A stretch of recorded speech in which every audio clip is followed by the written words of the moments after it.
Hello बच्चों, कैसे हैं आप सब? आई होप आप सब ठीक होंगे। आइए आज हम पढ़ते हैं हिंदी का पाठ 7 नीलू। ये एक संस्मरण है। संस्मरण मतलब एक याद। संवेदनशील रचनाकार के लिए मनुष्य और पशु सभी समान रूप से महत्वपूर्ण होते हैं। यहाँ महादेवी वर्मा जी ने एक नीलू नामक कुत्ते का वर्णन बड़ी सजीवता से। नीलू की कथा उसकी माँ की कथा से इस प्रकार जुड़ी है कि एक के बिना दूसरी अधूरी रह जाती है। उसकी अल्सेशियन माँ उत्तरायण में लूसी के नाम से पुकारी जाती थी। तो जो नीलू एक कुत्ता है, उसकी माँ के बारे में यहाँ पे बात हो रही है। ठीक है। वह हिरनी के समान वेगवती थी। वेगवती मतलब हिरनी, जैसे हिरन दौड़ता है ना, ऐसे ही हिरन के समान वो तेज दौड़ती थी। सांचे में डली ही उसकी देह में व्यर्थ कहने के लिए एक तोला मांस भी नहीं था। ठीक है, सांचे में डली मतलब यानी कि वो बहुत दुबली पतली थी।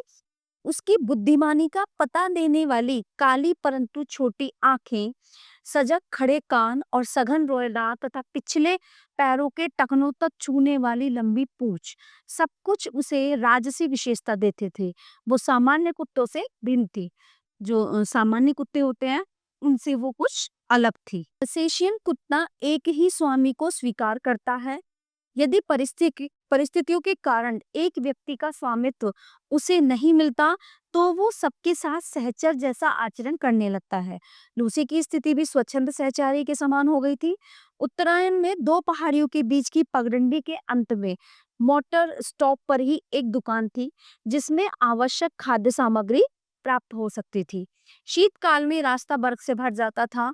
सब उत्तरायण के निवासी लूसी के गले में रुपए और सामग्री की सूची के साथ एक बड़ा अंगोछा या चादर बांधकर उससे सामान लाने का अनुरोध करते थे। कई बार होता है ना, घर में पेट होता है, पालतू पशु कुत्ता होता है, तो बहुत से काम करके मतलब काम करा लेते हैं हम लोग कि टाइगर ये लाओ, टाइगर ये करो। बहुत सी चीजें वो बिल्कुल ऐसा हमारे घरेलू इंसान की तरह ही हो जाता है। और बहुत सारे काम जब उनको उसको सिखाते हैं तो वो करने लगता है। वह सारे व्यवधान पार कर दुकान तक पहुंच जाती। दुकानदार उसके गले से कपड़ा खोलकर रुपए सूची, जो लिस्ट होती थी, आंधी लेने के उपरांत सामान की गठरी उसके गले या पीठ से बांध देता और लूसी सारे बोझ के साथ बर्फीला मार्ग पार करती हुई सकुशल लौट आती। किसी किसी दिन उसे कई बार आना जाना पड़ता था। गले में कपड़ा बांधते ही वो तीर की तरह दुकान की ओर चल देती थी, क्योंकि उसको पता था कि ये मतलब ये ऐसा क्यों किया जा रहा है और मुझे कहाँ जाना है। उन्हीं सर्दियों में उन्हीं सर्दियों में लूसी ने दो बच्चों को जन्म देकर अपनी वंश वृद्धि की, किंतु उनमें से एक तो शीत के कारण, सर्दी के कारण मर गया था और दूसरा उस ठिठुराने वाली परिवेश से जूझने लगा। शीत ऋतु में प्राय लकड़बग्गे ऊंचे पर्वतीय अंचल से नीचे उतर आते और बर्फ में भटकते हुए मिल जाते हैं। कुत्ता इसका प्रिय खाद्य होता है। 4-5 दिन के बच्चे को छोड़कर लूसी फिर दुकान पर आने जाने लगी थी। एक शाम के झुटपुटे में लूसी ऐसी गई कि फिर वो लौटकर कभी वापस नहीं आई। सवेरे बर्फ पर कई छोटे-छोटे पंजों के आगे के तथा आगे पीछे घसीटने के चिन्ह देखकर निश्चित हो गया कि लूसी ने बहुत संघर्ष किया, उसके बाद ही उसने अपने प्राण त्यागे हैं। लूसी के लिए सभी रोए, परंतु जिसे सबसे अधिक रोना चाहिए था, वह बच्चा तो कुछ जानता ही नहीं था। ठीक है। एक दिन पहले उसकी आंखें खुली थी, अतः माँ से अधिक वह दूध के अभाव में शोर मचाने लगा। दूध बनाकर उसे पिलाया, परंतु वह माँ के पेट की उष्णता खोजता रहा। अपने माँ के पेट की, जैसे अपने माँ के पेट के मतलब उसमें सहारे से वो घुस के सोता था और ना पाने पर रोता चिल्लाता रहा। अंत में हमने उसे कोमल ऊन और अधहुने स्वेटर की डलिया में रख दिया, जहां वह आराम से सो गया। डलिया में वो ऊन की गेंदगी जैसा लग रहा था। उसे अपने साथ प्रयाग लेकर आना पड़ा। बड़े होने पर देखा कि वह अपनी माँ के समान ही विशिष्ट है। न अल्सेशियन न बूटिया। रोमों के भूरे, पीले और काले रंगों के मेल से जो रंग बना था, वह एक विशेष प्रकार का धूप छाई हो गया था। धूप पड़ने पर एक की झलक मिलती थी, वह छाव में दूसरे की ओर, दिए के उजाले में तीसरे की। कानों की चौड़ाई और नुकीलेपन में भी कुछ नवीनता थी, कुछ नया था। सिर ऊपर की ओर अन्य कुत्तों से बड़ा और चौड़ा था। पूंछ अल्सेशियन कुत्ते की पूंछ के समान सघन रोमों से युक्त और ऊपर की ओर मुड़ी हुई थी। पैर अल्सेशियन कुत्ते के पैरों के समान लंबे, पर पंजे जो हैं उसके बूटिए के समान मजबूत, चौड़े और मुड़े हुए नाखूनों से युक्त थे। आंखें गोल गोल शहद के रंग वाली और काली कोर वाली थी।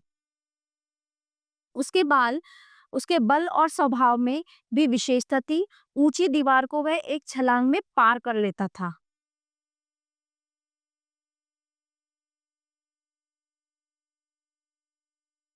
गले का स्वर इतना भारी, मंद और गूंजने वाला था कि रात में उसका एक बार भौंकना भी शांत वातावरण को कंपित कर देता था।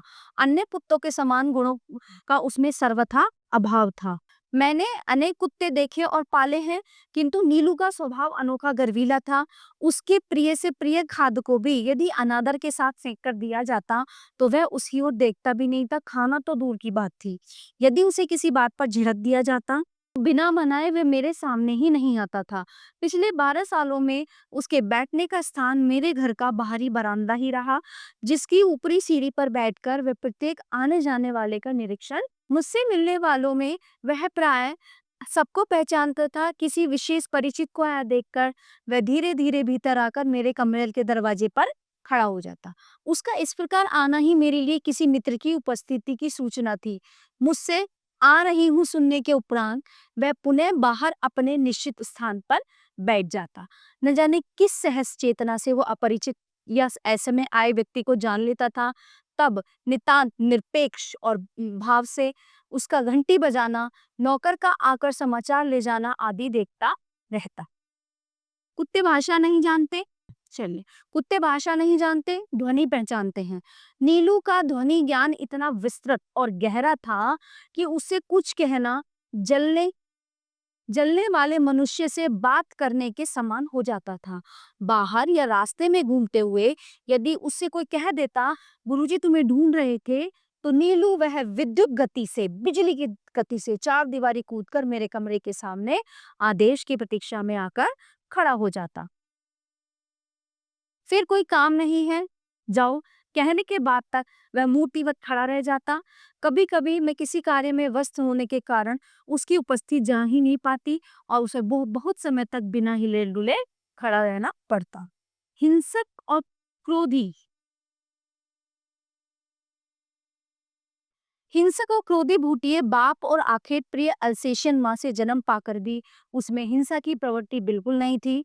13 वर्ष के दीर्घ जीवन में उसे किसी पशु पक्षी पर झपटते या मारते नहीं देखा गया था। उसका स्वभाव सब देखने वालों को आश्चर्यचकित कर देता था।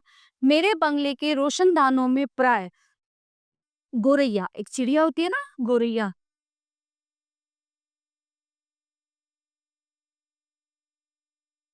तिनकों से घोंसला बना लेती थी। उन घोंसलों में वह अंडे देती और उन अंडों से बच्चे निकलते थे। कुछ कुछ पंख निकलते ही वे पक्षी शावक उड़ने के असफल प्रयास में रोशनदानों से नीचे गिरने लगते। इन दिनों नीलू उनके सतर्क पहरेदार का कर्तव्य संभाल लेता था। उसके भय से कोई भी अन्य कुत्ता या बिल्ली उन नादान गिरने वालों को हानि पहुंचाने का साहस नहीं करता था। किसी की हिम्मत ही नहीं होती थी कि कोई उन्हें नुकसान पहुंचाए। ठीक है। कभी कभी बहुत छोटे पक्षी शावकों को पुनः घोंसले में रखवाने के लिए वह उन्हें हौले से मुंह में दबाकर मेरे पास ले आता था। जब तक रोशनदान में सीढ़ी लगवाकर मैं उस बच्चे को घोंसले में पहुंचाने की व्यवस्था नहीं कर लेती थी, तब तक वह या तो बड़ी कोमलता से उसे मुंह में दबाए खड़ा रहता या मेरे हाथ में देकर प्रतीक्षा की मुद्रा में देखता रहता। अब देखो, इंसानों से भी ज्यादा समझदारी इसमें थी। ठीक है। और सवेरे नियमानुसार जब मैं मोर, खरगोश आदि को दाना देने निकलती, तब वह हमेशा मुझे दरवाजे पर ही मिलता और मेरे साथ साथ घूमता। पक्षियों के कक्ष में 2 फुट ऊंची दीवार पर जाली लगी हुई है। नीलू दीवार पर दोनों पंजे रखकर खड़ा हो जाता और अपनी गोल आंखें घुमाकर मानो प्रत्येक कक्ष को और उसमें रहने वालों का निरीक्षण करता रहता।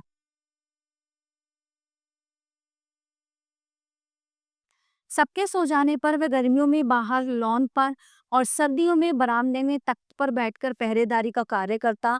रात में कई कई बार वह पूरे अहाते का यानी कि पूरे आंगन का और पशु पक्षियों का के घर का चक्कर लगाता रहता।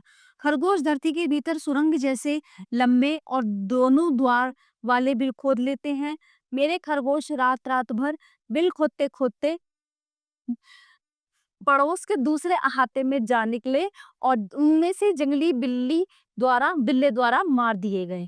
खरगोश जमीन के अंदर ही अंदर अपना घर बनाते हैं ना, तो उन्हें पता ही नहीं चला, वो खोदते खोदते खोदते पड़ोसी के आंगन में जाके उन्होंने वो रास्ता निकाल दिया। लेकिन वहां पे एक बिल्ला था, उस बिल्ले ने मार दिया, किंतु सौभाग्य से नीलू ने पत्तियों की सरसराहट उसको आई, सजग होकर चार दीवारी के पार देखा और खरगोशों के संकट को पहचान लिया। उसके कूद कर दूसरी ओर पहुंचते ही बिलाऊ तो भाग गया, परंतु खरगोशों को बाहर निकालने से रोकने के लिए वह रात भर ओस से भीगता हुआ सुरंग के द्वार पर खड़ा रहा, ताकि खरगोश यहाँ से ना निकले। ठीक है। यह परोपकार नीलू के लिए बहुत महंगा पड़ा, क्योंकि उसे सर्दी लगने से निमोनिया हो गया और कई दिन तक इंजेक्शन दवा आदि का कष्ट उसको झेलना पड़ा। एक बार जब मोटर दुर्घटना में आहत हो मुझे मार्ग से ही अस्पताल जाना पड़ा, तब शाम तक मेरी प्रतीक्षा करके और कपड़े, चादर, कंबल आदि सामान अस्पताल ले जाने वालों की हड़बड़ी देखकर उसने न जाने कैसे सब जान लिया था। उसको पता चल गया था। वो जो भी उस शाम को मेरे बंगले पर पहुंचा, वह नीलू की उदासी देखकर विस्मित हुए बिना नहीं रह सका। सबको बड़ा अचंभा हो रहा था देख के कि ये एक जानवर होके इतना कैसे समझ सकता है। जब 3 दिन तक उसने कुछ नहीं खाया पिया, तब डॉक्टर से अनुमति लेकर उसे अस्पताल लाया गया। मुझे अच्छी तरह देखने के लिए वह पलंग के चारों ओर घूमने लगा और फिर पलंग के नीचे बैठ गया। 2 घंटे बाद समझाने पुचकारने के उपरांत ही उसे घर पहुंचाया जा सका। तब से हर दूसरे दिन अस्पताल न ले जाने पर वह अनशन आरंभ कर देता। इस प्रकार अस्पताल में भी वह नियमित रूप से मिलने आने वालों में गिना जाने लगा और डॉक्टर नर्सें सब उससे परिचित हो गए। नीलू को 14 साल का जीवन मिला और जन्म से मृत्यु के क्षण तक वह मेरे पास ही रहा। मेरे पास अनेक जीव जंतु हैं, परंतु जिसके बुरा मान जाने की मुझे चिंता हो, ऐसा अब कोई नहीं है। आशा करती हूँ ये पाठ आपको बहुत अच्छा लगा होगा। धन्यवाद।